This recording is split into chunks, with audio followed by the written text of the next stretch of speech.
The vet's gonna do a hernia repair on her. Phyllis, do you want to tell everybody your news? So she's got a case of Pyoderma. You were doing really good. I'm starting to get really worried about her at this point.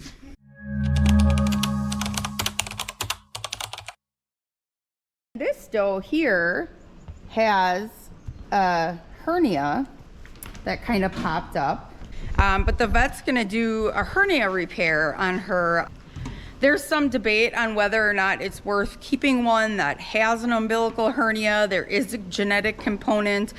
At this point, I can't sell her like that. She's not worth anything with a hernia, and that's not a super expensive surgery, so we'll see how it goes. If I need to cull her down the line, then I'll cull her, but I figure we'll give her a fair shake, and if she ends up having kids that are having hernias, then we just continue that genetic line in our herd. So I am not super worried about it.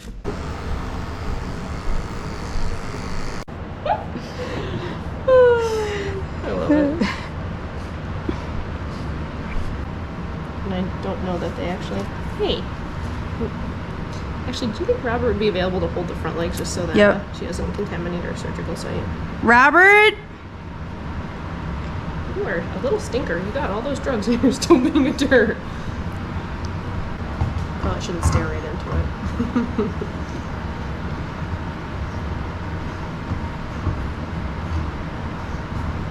You're a sassy little baby. Oh, nice. That's great. That's what it is. All right. You want a blanket of down in there so she's not sliding around? Oh, yeah, maybe we could use that one. Even. Yeah. Or I'll You hold can her. throw these both down. Hey, sweetie. There we go. Perfect.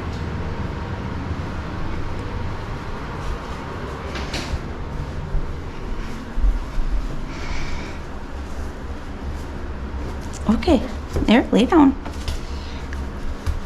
Here, just lay down. Lay down. Lay down.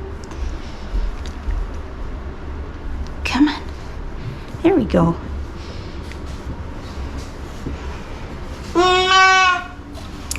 Don't dump the dog water over. There, honey.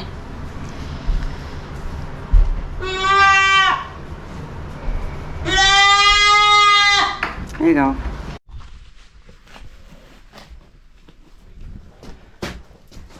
Okay, so I'm going out to the barn.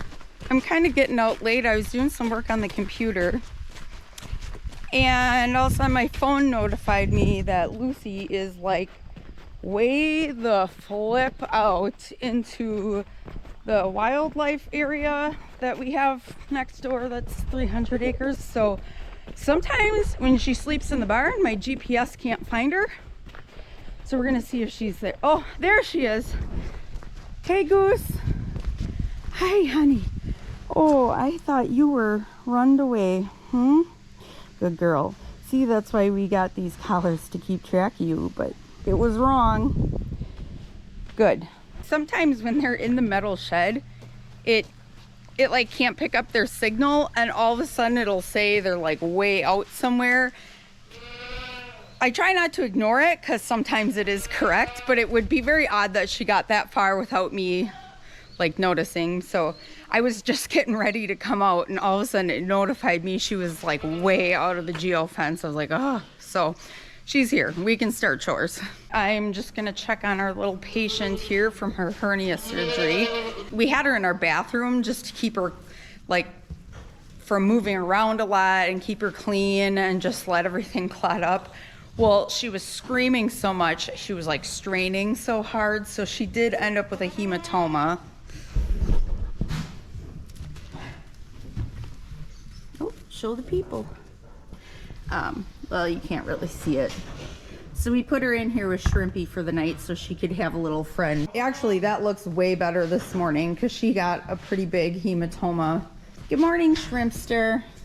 Good morning, Shrimps. So I'm actually really happy with how that looks. So we'll just keep her in here for another day. I put her on some antibiotics and then also an NSAID. And that buck, I'm not sure if I ever explained his whole situation. He like had an abscess on his jaw a while back and had the abscess material tested because it was like right on the back side of his jaw there, and I thought that could definitely be lymph nodes, so I had it tested. It wasn't. It was just normal abscess bacteria. And then he got kind of like a protruding, there's like some bone protruding out of the top of his jaw. So I don't know if he had an injury or what like actually happened there, but it seemed like it messed something up. And all of a sudden the last like month, he's been losing condition. So I added that onto our list yesterday. Here he is.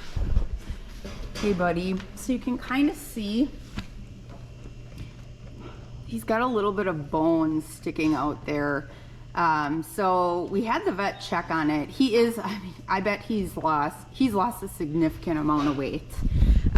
He was okay coming out of winter. And so the vet looked at it. I wasn't able to get it on film. We had too much going on.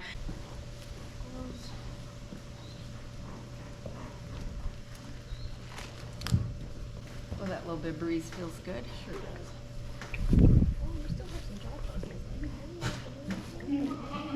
He's got like a horse mouth with like a ramp at the back where like the tooth kind of goes up the molar. Okay. So I wonder, and he was feed packing, I'm sure it's super sharp and uncomfortable, so I might be able to get it down with the dermal. And she said there's actually like a ramp that kind of went up in the back of his teeth and was probably preventing him from chewing decent, and he had cud all packed in there. So she dremeled it down for him. And so hopefully that'll fix, I think, whatever, like whether there was an injury there that caused him to like eat weird and wear that tooth out strange or whatever, but hopefully that'll help him. And I'm hoping that he'll put some condition on soon, and if he doesn't, then I'll have to make a culling decision, because if he can't live on the same diet that everybody else is living on, I can't keep him here. I of course was gonna pull the bucks in the next couple days. There has been so much activity in this group. I think I've seen probably 8 that have been cycling. I'm almost positive that this black buck here is servicing all of them. The other guys, some of those younger, smaller ones, they're just not as ambitious. And when he decides he's done with them, the little guys get a chance. But I might actually pull just him and put him back with the cattle, so I don't have like an entire group sired by the same buck. I normally move cattle first, but we have had so much rain. I didn't call my dad yet this morning to see how much they got. I still haven't gotten my rain gauge up, but it was like when the vet came, it was like humid and sunny and gross, and then it like stormed the whole rest of the time. I don't know how much rain we got, inches upon inches. So everything's just a sopping wet mess. So I'm gonna actually move cattle last so that I don't get completely sopping wet for all of chores.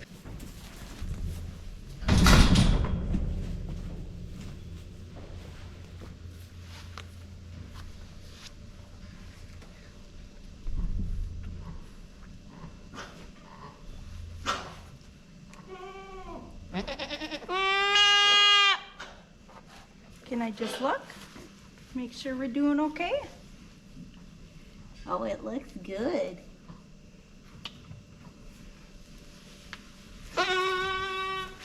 Phyllis, do you want to tell everybody your news? Phyllis is pregnant. We ultrasounded her last night.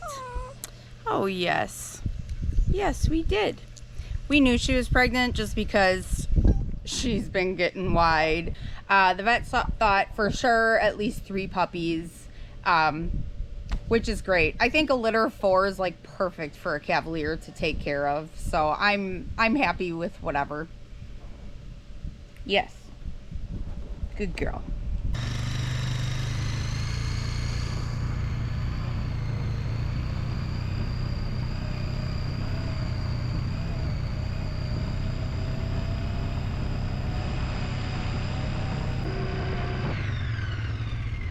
Good morning, Nora.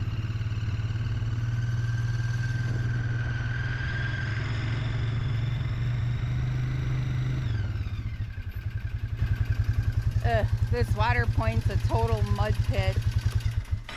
It is what it is. I don't move them around. I let this get to be a mud pit because otherwise it'll just look like this in all different areas. You know, like someday maybe we'll pour concrete or have gravel pads, but there are so many other important things here to get done that that's not a priority. So we got the last move for today, and then they just have one lane left, and then we'll be moving them to a different pasture. I have not decided which one yet.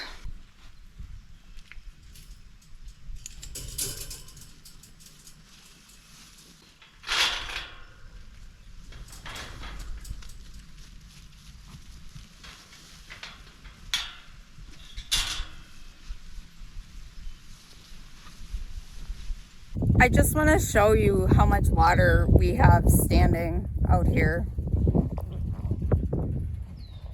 So I guess it's hard to see, that doesn't look like much, but that's actually a pretty big pond.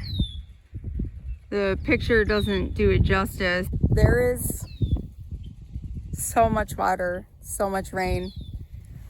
It's really hard to complain about rain because we haven't had it since 2019, but this doesn't affect me much. But I live in dairy country, and this is big time affecting all of them. For the guys who are just chopping hay, they're getting by. Anybody putting up dry hay, good luck. It's abysmal. I mean, it's almost, this corn is behind, everything's behind. A lot of fields just aren't even planted. We aren't as bad right in my area, but 5 miles east, the soil gets a lot more clay-like, and it's just not as well drained. It's bad. There's lots of empty fields, lots of stuff sitting. My son he's a mechanic at a company that harvests corn, beans, peas, lima beans. They're trying to harvest peas right now, and it's literally mud pits. They drove all over the field rep, and they transferred combine from field to field yesterday, and like literally couldn't find one where the driveways weren't flooded out, that they weren't sliding down hills, like the tracks came off the pea picker because it was sliding sideways. It's bad. I just brought Mira in. She stays out overnight and kind of patrols the whole property. And then our dogs are GPS collars, and I just went to take hers off to charge it, and I noticed it's all full of like pus and fur, and it was not like that yesterday. So she's got a case of Pyoderma, so I'm going to show you how I treat that.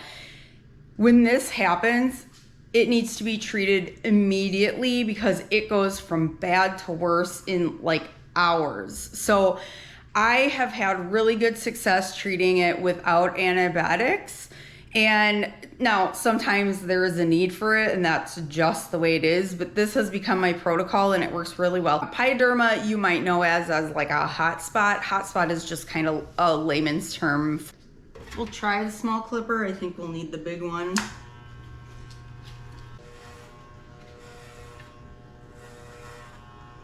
Oh, maybe not.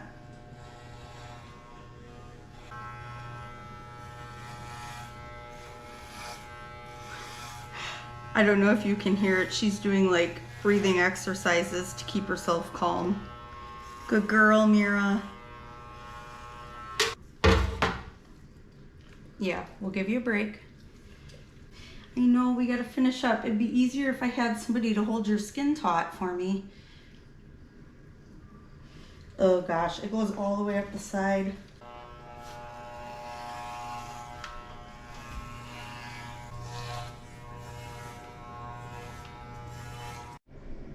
So that's how thick her fur is that's what we got just from around her neck. Okay, so that did go all the way around. The most of it is underneath here and here. So we're gonna just get this wet and clean it up. And then I'm gonna use a chlorhexidine scrub. This is not dish soap, it's chlorhexidine. I just like having the squirt bottle on it. So you can get a scrub that's foamy, like a shampoo. And then there's also just the plain like chlorhexidine liquid. I prefer the scrub just because you can tell where you got it and then it sits there, whereas the liquid kind of runs off and it can't really get it to like sit on the wound. You were doing really good. I think a lot of LGDs would need to be sedated for this, honestly. And then we'll just have to leave her collar off. Yeah, she usually sticks around pretty good. We have to rinse it. Good girl. Okay, we gotta dry it too. Come here. I gotta get my towel.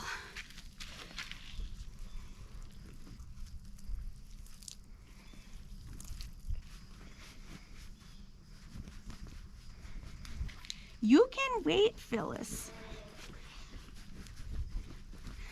Okay, Mira's pouting in the greenhouse, so me and Phyllis are gonna go do chores, right? You gonna help? And then when I get back, I think I'm gonna have to euthanize a kid. He had kind of a weird, something wrong with one of his joints, and my vet had looked at it a while ago, and we had treated it with some antibiotics, thinking it was infection, and it never went away, but we couldn't get a pain response, and it didn't act like a normal joint infection. So, and slowly over time, his other leg has started to kind of bow. All of a sudden, it like shifted, and he's standing really weird, and he just seems kind of dumpy. And I noticed this morning now he's got an infection in both of his front knees, and he's been treated twice with antibiotics, and he's just so much smaller than the rest of them, and I think it's just time we call it, because I just want to put him out of his misery. He's never going to amount to anything. Okay, so I just want to show you here on this kid, this back leg here was like curving way in because it was overcompensating. And this leg here, do you see how swollen that is? And that feels like bone on the inside. And then it also, like when you looked at it from the other side, was a huge lump. So I'm gonna actually open that up and see what the heck was going on there. If you turn him over, he always kind of had it like this and then facing out. So, I mean, there was definitely something wrong there. And then now all of a sudden he had huge swollen joints. This one wasn't as bad, but it was just not worth keeping him. Well,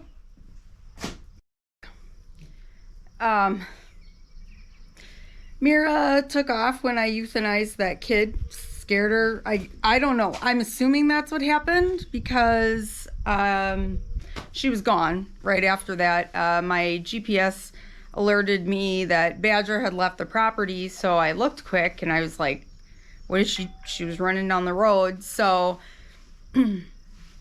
I called her back and she came right away, and all of a sudden I was like, well, Mira's not here either. So she must have gotten scared. She's not normally gun shy at all. But she was really on edge from having her neck clippered and scrubbed and everything. So I'm just wondering if she was, you know, scared, and then she saw Badger run and was like, something's going on, and she ran. I'm not sure. She's never just been gone and not come home.